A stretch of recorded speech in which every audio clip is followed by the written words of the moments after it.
and gentlemen, give you a crash course on what Insurgency Sandstorm is going to be for those console players that maybe you're tuning in and you're checking out, hey, this game's coming to console in a couple days. I really would like to see what this game has in store for me.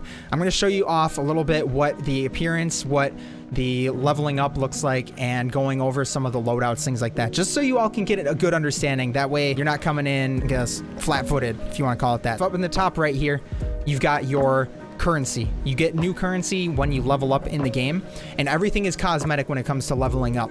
There are different headgears. I'm talking from patrol caps, helmets, headsets, baseball caps, you name it, they've got it in this game. I like to run this just because I think it looks cool. For face wear, they have different things, neck gaiter, you know, all of these things that you can kind of mess around with. Eyewear, different gloves, torso. And what I want to show you here is if I were to get uniform camo, you can see on all of them that you don't have unlocked, boom, some of these are going to cost them. Now, something important to note, as you level up, some of these will be unlocked for you. You will unlock some of them as you go. So you can see some of them aren't unlocked, but some of them will be unlocked randomly as you level up. I think it's random. I can't be sure on that. Now, different boots, obviously, you've got all of those and all the fun stuff there.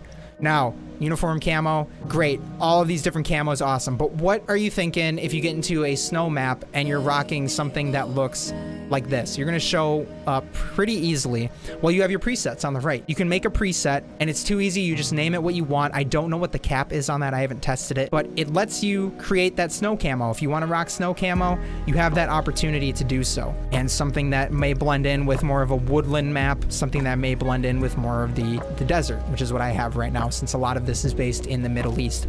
And we're talking about this tactical first-person shooter based in that Middle East area. So loadouts, how do loadouts work? Everybody has every single weapon system unlocked, and each class has different weapon systems that are locked to them. So you can see from rifleman, breacher, advisor, demolitions, marksman, gunner. All of these are pretty self-explanatory. They all come with different types of things. So for breacher, it's more short-range weapon system for close quarters. Demolitions, they're going to have rockets, grenade launchers, things like that. The other ones are pretty self-explanatory. Now the observer and commander. Observer runs a radio. Think of it as if you don't know what an RTO, it's a radio transmission officer or operator.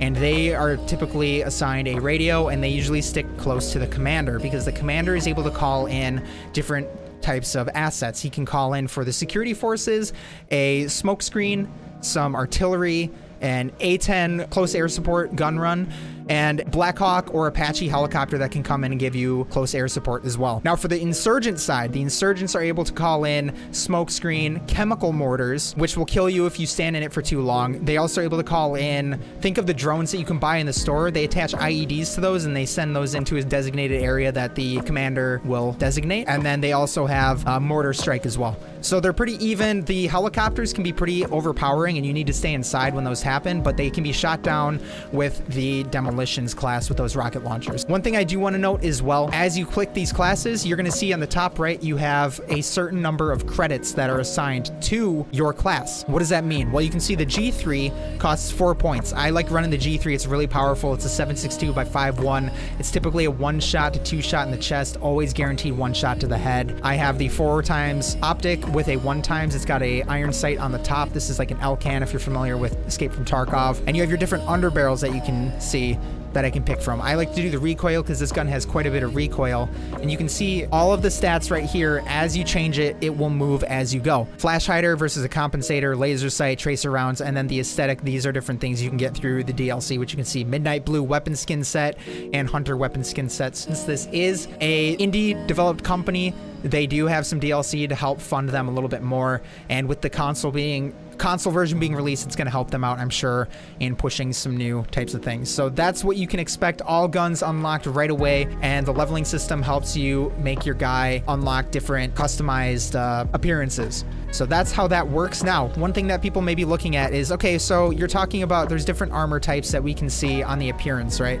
You can see I've got no armor, medium, and then heavy, and then I have no ammo carrier, medium ammo carrier, and then heavy. What do those do? Well, it's pretty self-explanatory. For the ammo carrying, carries a heavy load of ammunition and 2 additional explosive slots. For that heavy, and for that light, carries a light load of ammunition and 1 additional explosive slot. Those are something you can kind of tweak around with. I personally like to just run usually a light carrier and a light body armor because it is a little bit more maneuverable. You run a little bit quicker. You can see reducing mobility. So that's something why I like to run this light armor. It provides some protection from a longer range. Usually you'll be able to take some more shots, but from those longer distance shots, you're not going to be taking them nearly as well. Close distance, you usually will get dropped in 2 shots or so, depending on the weapon system. Of course, the submachine guns that we've talked about in some of the classes here, the breacher, these guns are typically a little bit more of a 3 to 5 shot,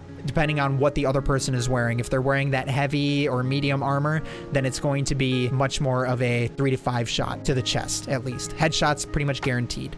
Okay, now looking at the different game modes that we have, you have local play. So if you want to play by yourself and just play against some AIs, you're able to do that. If you want to play against AI with your friends, they have co-op matches, and you can see they have a game mode checkpoint. Capture and destroy objectives one at a time as you move through the area. Hardcore checkpoint, enemies are basically a lot more difficult. HUD is limited, makes it feel a little bit more realistic, if you want to call it that. Outpost, hold your ground against waves of enemies, so it's more of a survival mode. But then they also have survival, stay on the move and survive until extraction, secure objective location stashed with random weapons. So that one can be very challenging, and you can see that they have the night equipment, so you can play this at night if you'd like to and move along. And the thing that I would like to note is you can see at the bottom of the screen, it shows off all of the different things that are going on. So the first one is typically what the map will look like, what it's going to involve. So 3 objectives, 3. This one's going to be 1 objective you're defending. This one's going to be moving from A, Alpha, Bravo, Charlie, whatever. And then Frenzy, this is one that they will bring back. It'll be kind of cyclical. They'll bring it back for a bit, it'll go away, they'll bring it back. And think of it as the enemies are the horde or infection mode from Call of Duty. That's how it works. Everybody that is an AI will have melee weapons, and there's some of them that are special where they'll have a bunch of armor on them, and it's a lot harder to take out. It's a lot of fun with friends, and it's a good way if you're looking to get into the game before, let's say, they integrate doing crossplay, or you're just jumping into the game and you want to get an idea of what the game has in store. Playing against AI, you have that opportunity to do so. Of course, you have versus mode. So domination, as we talked about, is just domination from Call of Duty. Frontline, this one is Alpha through Echo. So each team starts with Alpha and Echo, and then they have Bravo and Delta. Everyone will fight over Charlie, and whoever takes Charlie, it will then be their defending point, and then they have to take the next point. So say the enemy takes Charlie right away, you have to defend Bravo while also taking Charlie, and you have waves. So that's every single game mode works with waves typically, except for domination. Push, firefight, and frontline have waves. So if you die, you have to wait for a wave to be respawned, and then you lose a wave for that team. And if the first team ends up with 0, or if a team ends up winning the objective, then it's a game over. Firefight, high stakes tactical engagements, capture and defend all objectives. You only respawn when your team captures an objective. So each team starts with 1 objective on each side, and you fight for the middle. And this one is very similar to that of Search and Destroy. And then Push, this is very similar to Rush from Battlefield. However, it is very much a 1 objective at a time. As you can see, attackers advance through the map while defenders try to stop them. So you start from attacking A all the way through Delta or Echo, whatever it is, and that last objective needs to be blown up. And that's how that works. So those are the 4 different multiplayer game modes that you have to look forward to. Let me know if you have any questions in the chat, and yeah, let's just jump into the game.